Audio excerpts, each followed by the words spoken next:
Nous vous saluons, que la paix de Jésus-Christ inonde vos cœurs malgré la tourmente autour de vous. Cette émission va certainement vous faire du bien, fortifier votre esprit et vous donner de l'espérance. Et c'est si important, pasteur. C'est vraiment si. Avoir de l'espérance. Oui, parce que cela nous aide à nous tenir. Cela fait vivre l'espérance. Absolument. Et je vous encourage, les amis, vraiment, que vous soyez encouragés aujourd'hui et toujours avec ces témoignages, dans le nom de Jésus. Mais là, nous allons commencer avec l'histoire d'Élisabeth, qui désirait ardemment avoir des enfants avec son mari. Des années de soins médicaux sans succès. Beaucoup de prières sans résultat, jusqu'au jour où le Seigneur lui-même parla. Comment? Suivez. Pour Elisabeth Molina, rien n'est plus important que de devenir mère. Ainsi, lorsqu'elle se marie avec Mario en 2002, elle est très heureuse à l'idée d'avoir des enfants avec lui. Je voulais faire l'expérience d'avoir des enfants. Je voulais être capable de leur donner de l'amour dans leur vie, comme ma famille l'avait fait pour moi. Mais les tentatives de grossesse du couple échouent et la cause de l'infertilité n'est jamais déterminée. Nous ne comprenions pas. Nous avions une vie à peu près parfaite. Je déteste le dire, mais nous avions tous les deux un bon emploi, nous avions notre maison, nous avions beaucoup voyagé. Et puis, nous voulions ça. Il y a des gens qui ne veulent même pas d'enfants, mais nous ne pouvions tout simplement pas en avoir et ça nous déchirait. Les médicaments contre la stérilité ne donnent rien. Et la fécondation in vitro semble trop coûteuse et trop risquée. Elisabeth continue de prier malgré son découragement.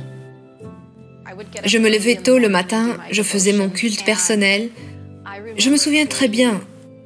Je m'asseyais, je lisais, je priais et je disais à Dieu, « Pourquoi est-ce que ça ne vient pas ?» Et je me souviens clairement qu'il m'a répondu, « Ce n'est pas que je n'ai pas prévu d'enfant pour toi, mais je veux que tu lâches ce désir. J'ai besoin que tu m'abandonnes vraiment ce désir pour que je puisse te montrer ce que j'ai pour toi. » J'ai senti que je devais me contenter de savoir qu'il avait le contrôle de la situation. Et j'ai compris que je devais abandonner ce désir de donner naissance à des enfants afin que lui puisse me faire ce cadeau de la maternité. Le couple se met alors à réfléchir à l'adoption internationale. Après quelques mois, ils sont mis en contact avec Jordan, un petit garçon de 4 ans et demi qu'il rencontre à Haïti. Quand j'ai vu Jordan, je me suis dit, c'est mon fils. Je ne sais pas ce qu'il y avait de particulier, son sourire, ses yeux. Pouvoir enfin voir cet enfant que vous attendez. Cet enfant dont vous ne pensiez pas qu'il allait arriver. Pouvoir enfin le voir, le toucher, le tenir dans vos bras et commencer à lui donner de l'amour était incroyable. Les Molina rencontrent les parents biologiques de Jordan et apprennent qu'il a un petit frère ayant aussi besoin d'un foyer. Pour les Molina, il n'y a qu'une seule chose à faire. Ils adopteront le petit Grant également. Pendant 2 ans et demi, le processus d'adoption se poursuit. Finalement, Jordan, 6 ans, et Grant, 3 ans, peuvent rentrer à la maison avec leur nouvelle famille. Mais les Molina disent que ce moment est un peu doux amer. Pour que nous puissions devenir une autre famille devait connaître la séparation. C'était très difficile. J'ai écrit une lettre à la mère biologique. Je lui ai écrit pour lui dire que je savais que c'était une décision très difficile pour elle et que je savais qu'elle aimait beaucoup ses enfants. J'allais faire de mon mieux, non seulement pour leur fournir un soutien matériel et une éducation, mais aussi pour les aimer comme s'ils étaient nés de moi. Et j'allais aussi leur parler de leur famille natale, de leur pays natal. J'allais planter en eux l'amour de leur pays et le désir de connaître leur peuple. Aujourd'hui, Grant et Jordan réussissent bien à l'école. Quand leurs devoirs sont finis, ils aiment faire des sports comme le basket et le football. Ils aiment aussi aller à l'église. Et avec l'aide de leur mère, ils ont organisé des voyages missionnaires et d'entraide dans leur pays d'origine. J'ai toujours eu à cœur d'aider les gens. Par exemple, quand je vois quelqu'un dans la rue, je prie toujours pour lui lorsque nous passons en voiture et que nous partons en voyage. Et c'est vraiment cool de voir des personnes qui n'ont rien recevoir quelque chose. J'aime la façon dont papa travaille dur pour nous donner les choses dont nous avons besoin pour vivre.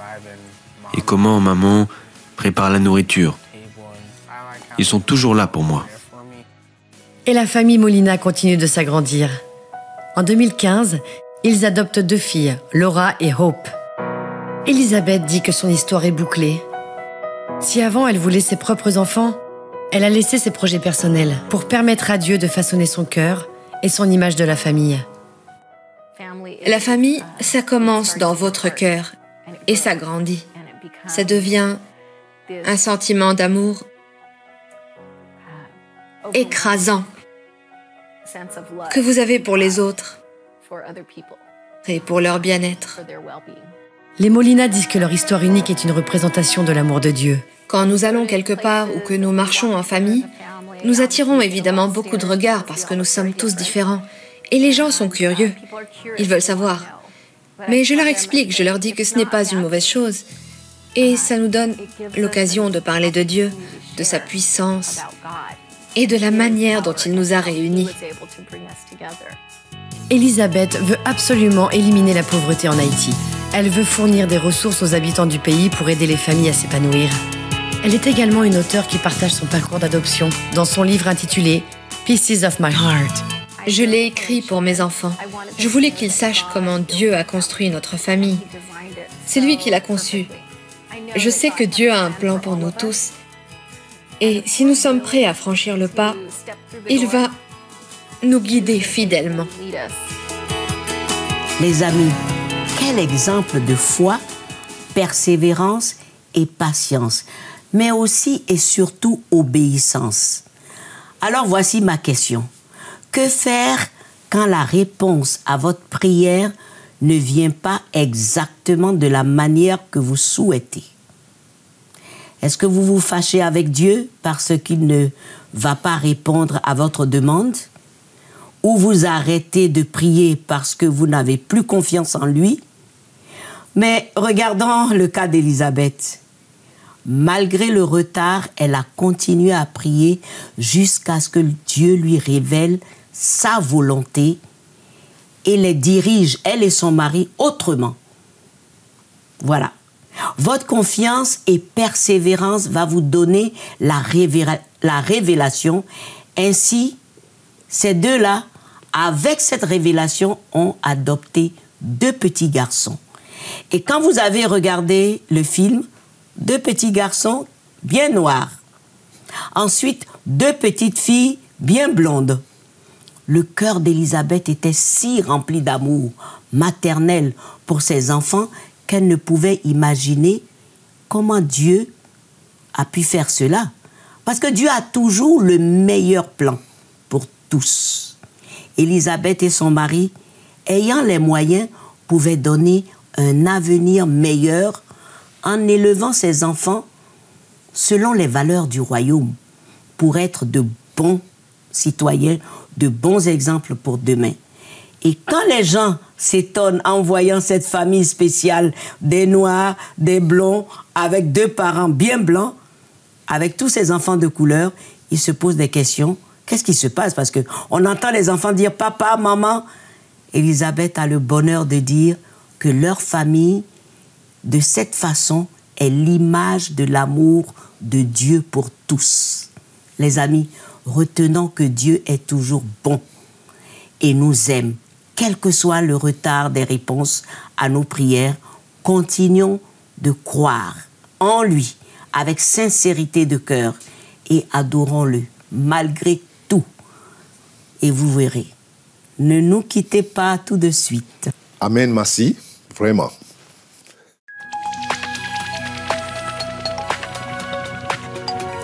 Si vous avez des questions spirituelles, des besoins de prière ou même si vous avez besoin de conseils, n'hésitez pas à nous contacter aujourd'hui à cette adresse ou au numéro suivant. Nos conseillers sont là pour vous aider. N'oubliez pas, nous sommes là pour vous.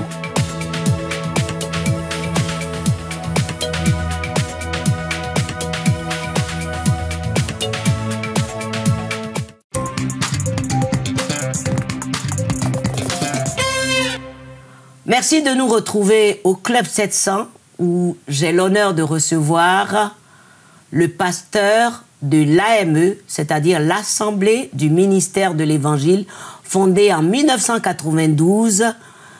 Il s'appelle Pasteur Marcel Kwamena. Il est marié, père d'une petite fille, et il vit principalement dans les Caraïbes. Et ce qui est frappant, c'est que l'AME a une grande fédération à travers le monde et est composée de près de 500 églises aujourd'hui, en Amérique, en Afrique, en Europe, en Asie, jusqu'en Australie. Ce parcours est assez spécial. Ils ont comme vision culte d'adoration, formation et mission. Et 2 actualités viennent de s'ajouter au cursus du pasteur Kwamena Marcel. Alors on va commencer par dire merci et bienvenue dans ce studio. Pasteur, bonjour. Merci, merci. Alors, j'ai eu le privilège de vous interviewer il y a 27 ans et vous aviez dit 2 choses qui m'avaient marqué. Je dormais sur les bancs de l'église et je n'avais personne jusqu'à être adopté par une personnalité de mon pays. Alors, quand on sait comment vous êtes parti et aujourd'hui vous êtes arrivé, et quand on va donner les 2 actualités récentes, on va se retrouver la bouche un peu ouverte et dire comment ça s'est passé. Je dormais dans une termitière. Je dormais dans la rue, oui, dans une termitière 6 mois. Je suis resté rejeté par ma famille biologique, traîné de main en main, de cours en cours. En fait, personne ne voulait de moi parce que le ministère, vous savez, dans les régions profondes d'Afrique, c'est très, très mal vu. Les gens mettent au monde un enfant, espèrent qu'il fasse un cursus scolaire, un parcours. Sauf que moi, tout petit, à 8 ans, 9 ans, ce qui m'intéressait, c'était plus Dieu. Donc, et de cette manière, bon, c'était ma vocation. Et dans cette vocation, dans ce processus, Dieu a commencé à faire des grandes choses, de la puissance de Dieu, des guérisons, des miracles. La gloire de Dieu se manifestait, les gens étaient touchés, conviction de péché, les gens se tombaient en repentance, en conversion en masse. Et là, en fait, on m'avait identifié déjà comme petit Louis II pour se moquer, ou futur prêtre, pasteur qui n'a pas d'avenir. Voilà, c'était un peu dans ce cadre. Donc, les gens ont pris ça aussi, le côté spirituel, le fait que je priais, ça dérangeait certaines dominations, certains esprits. Donc, il fallait absolument qu'on m'arrête, qu'on puisse m'interrompre dans mon parcours. Sauf que, au lieu que ça me déconnecte dans ma foi avec Dieu, je me suis rendu compte que, éloigné des hommes, repoussé et rejeté par les hommes, en fait, il m'est resté que Dieu seul à m'attacher. Donc, de surcroît, m'attacher à Dieu veut dire aussi le trouver seul à dormir dans des endroits où il n'y avait personne, mais caché, quoi. Donc, voilà, c'était ça. Aujourd'hui, l'Église de missionnaires dans les nations, d'évangélistes internationaux, de pasteurs. Aujourd'hui, je travaille dans le cadre apostolique, puisque je forme les pasteurs. On a 2000 pasteurs à peu près. Et les églises, 500, parce que, bon, sur tous les continents, l'Amérique du Sud, du Nord, l'Europe, l'Afrique, l'Asie, l'Océanie. Voilà, tout ça, ce sont ces parcours-là que Dieu permet de faire. Avec une femme merveilleuse, ça me fait quand même 19 ans, depuis 2000 que je suis marié. Et on a une fille de 5 ans. Et dans ce cadre, on continue de faire notre travail. Et avec joie d'être à votre plateau et à votre émission. Merci, que je suis efficacement, qui joue un rôle efficacement pour la francophonie et le monde en général chrétien. Très bien. Alors, il y a ce côté humanitaire qui frappe beaucoup, c'est-à-dire la construction des écoles, aider les démunis, et maintenant, bientôt, vous allez inaugurer des centres de santé. Ouais. Alors, en fait...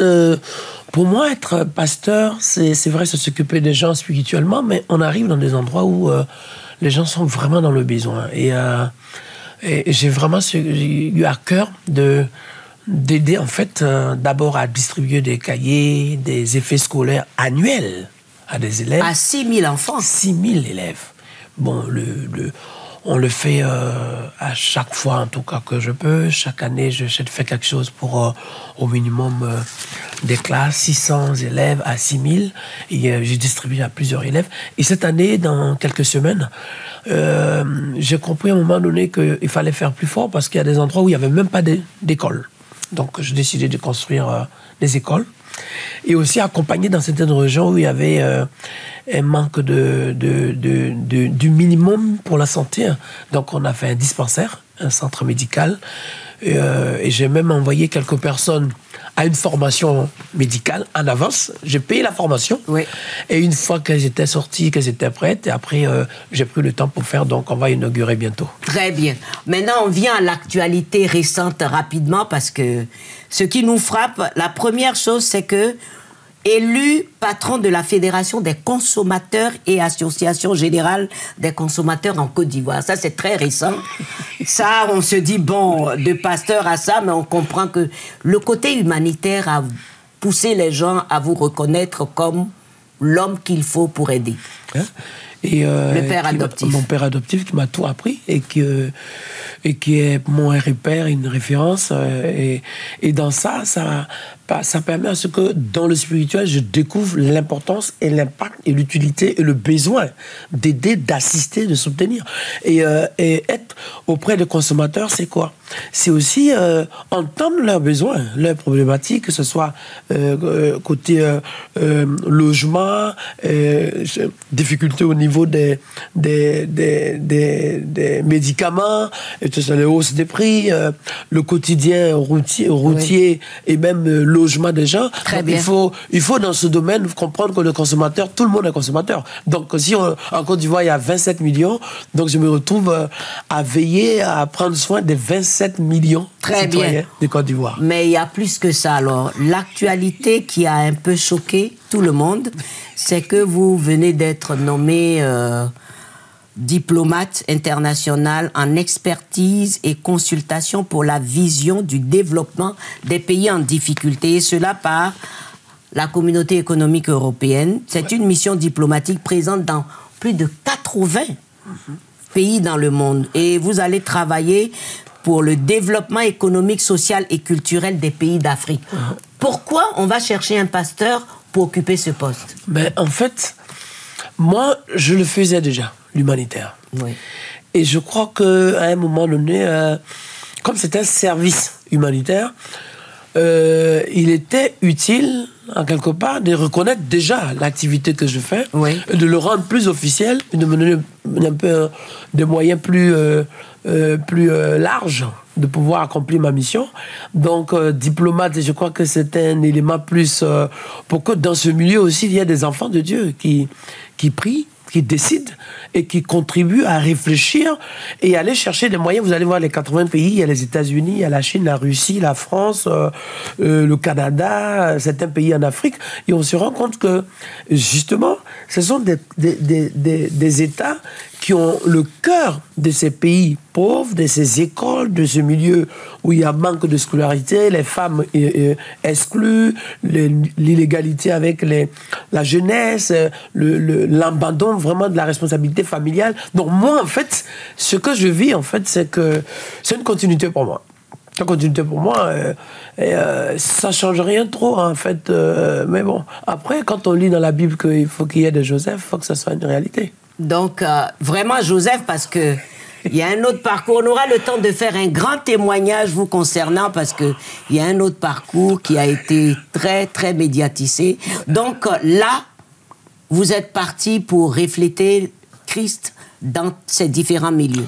C'est vraiment le réseau des États de la communauté européenne dans le but de développer l'Afrique et les pays en difficulté, pas seulement l'Afrique. Oui. Mais moi, principalement, je porte ce cœur-là de l'Afrique et réfléchir au cœur du Parlement, parce que le siège se trouve au Parlement européen à Bruxelles. Bien sûr. Donc, c'est très important, c'est significatif, oui. à savoir qu'on va au cœur de cette société de décision des Occidentaux, du développement, qui ont dans des pays où les gens ont beaucoup de moyens, et à se dire, oui, il faut aller à la source et réfléchir, créer, disposer des moyens pour pouvoir aider ces pays en difficulté et les peuples dans le besoin.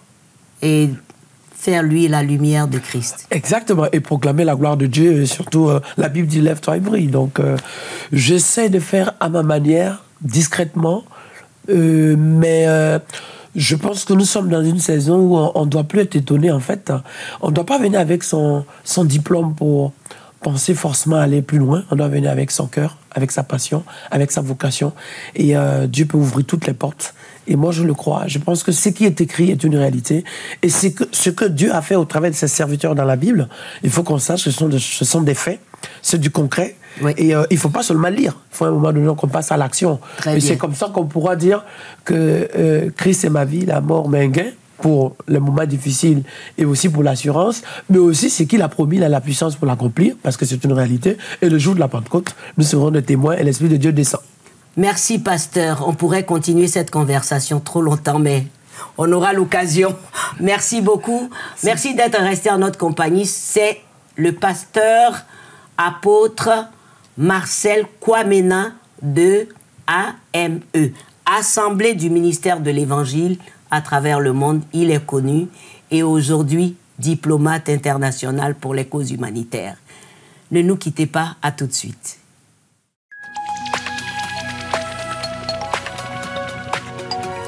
Si vous avez des questions spirituelles, des besoins de prière ou même si vous avez besoin de conseils, n'hésitez pas à nous contacter aujourd'hui à cette adresse ou au numéro suivant. Nos conseillers sont là pour vous aider. N'oubliez pas, nous sommes là pour vous.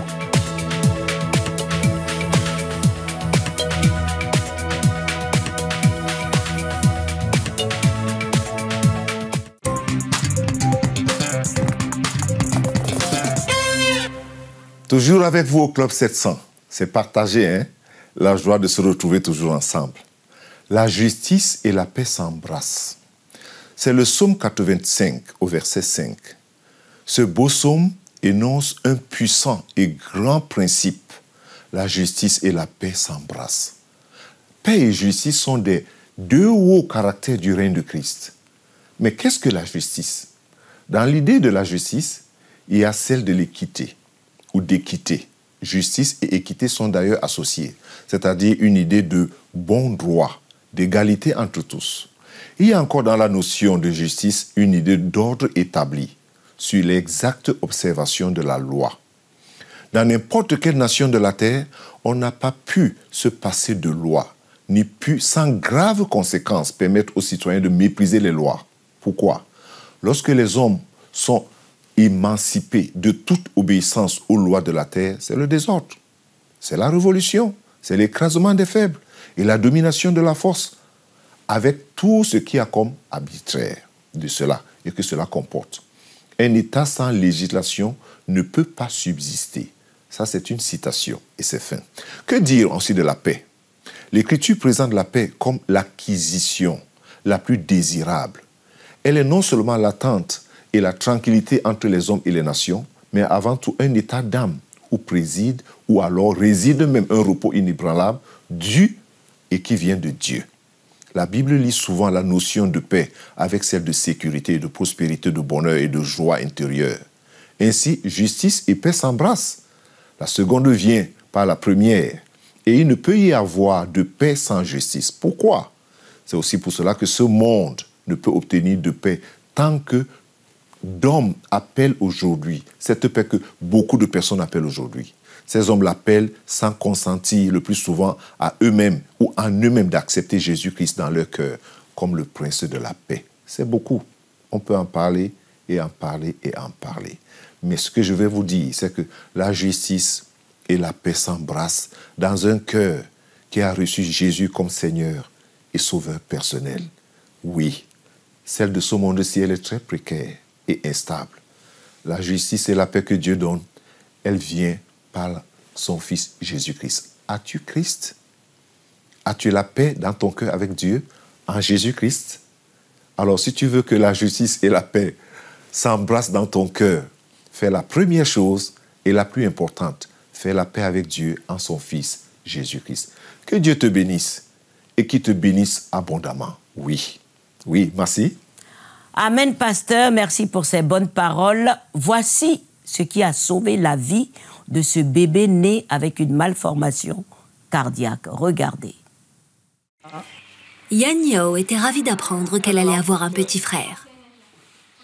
J'adore les poupées et je pensais que mon frère serait comme une poupée vivante. Il serait comme mon petit bébé, comme un petit ange. Mais peu après sa naissance, les médecins lui découvrirent un souffle cardiaque anormal et un trou dans son cœur. Il devait dormir sur le côté, sinon il ne pouvait pas respirer. Quand il pleurait, son visage devenait bleu et violet. Le médecin a dit qu'il devait être opéré, sans quoi il pouvait mourir n'importe quand, entre 3 et 6 mois. C'est ainsi que M. Ma appela le garçon Moiku. Ce nom signifie « il doit vivre ». Donc je l'ai pris dans mes bras et je lui ai dit « tu dois être fort. Papa trouvera un moyen de guérir ta maladie. » Mais nous n'avions même pas assez d'argent pour manger et boire. Il nous aurait fallu plus de 10 ans pour économiser pour sa chirurgie. Dans l'entrefaite, Iku commença à avoir des crises cardiaques et il contracta une pneumonie. Tout ce temps, Yuno restait là, à ses côtés. J'avais peur quand il ne riait pas et qu'il ne pouvait pas parler. Je touchais son visage et sa petite main pour qu'il aille mieux. Monsieur et Madame Ma s'inquiétaient du fait qu'il ne lui restait pas beaucoup de temps à vivre. Une fois, il n'a pas bougé tout un jour et toute une nuit. Il n'a pas pleuré et il n'a rien mangé ni bu. J'avais vraiment très peur qu'on le perde. Tout ce que je pouvais faire, c'était me tourner vers le ciel et demander de l'aide. Puis le bureau des affaires civiles parla de CBN à la famille Ma et nous avons rapidement financé la chirurgie cardiaque de Iku. Mon fils est maintenant un enfant en très bonne santé. Il est très vif. Nous savons que CBN se soucie vraiment de nous. Vous avez changé le destin de mon fils et lui avez donné une seconde chance de vivre. Iku est ma poupée préférée. Nous jouons ensemble et rions tout le temps. Merci à tous les donateurs de CBN qui ont apporté la lumière dans notre monde des ténèbres. Maintenant, Iku peut vraiment vivre avec force. C'est très, très encourageant, Massi. Ouais, il est robuste, il court partout. L'opération, qui était vraiment coûteuse, a été réglée par CBN totalement. Oui. Et ça, c'est grâce à nos donateurs. À qui nous disons merci. Merci, merci, merci. Et la famille aussi qui exprime leur gratitude. Oui, parce qu'ils demandent, mais pourquoi vous avez fait ça? On dit à cause de l'amour de Jésus. Du coup, ils sont tous dans le Seigneur aujourd'hui. Je tiens à préciser, Massi, que la famille a dit merci. Il faut que les gens l'entendent. Oui, oui. Et cette famille exprime leur gratitude à tous les donateurs. Tous ceux-là qui donnent. Oui. Vraiment, c'est encourageant. Très encourageant. Est-ce que tu n'as pas une parole là pour nos amis? Ah, j'ai une parole. Qu'ils soient vraiment toujours persévérants. Vous savez, cette émission se termine, mais je voudrais surtout vous encourager à garder la foi. Soyez persévérants, car si Dieu a fait la promesse, il est capable de l'accomplir au nom de Jésus-Christ. Soyez bénis, bénis, bénis, pasteur. Moi aussi, je suis béni. Oui. Et toi aussi. Oui. Au revoir.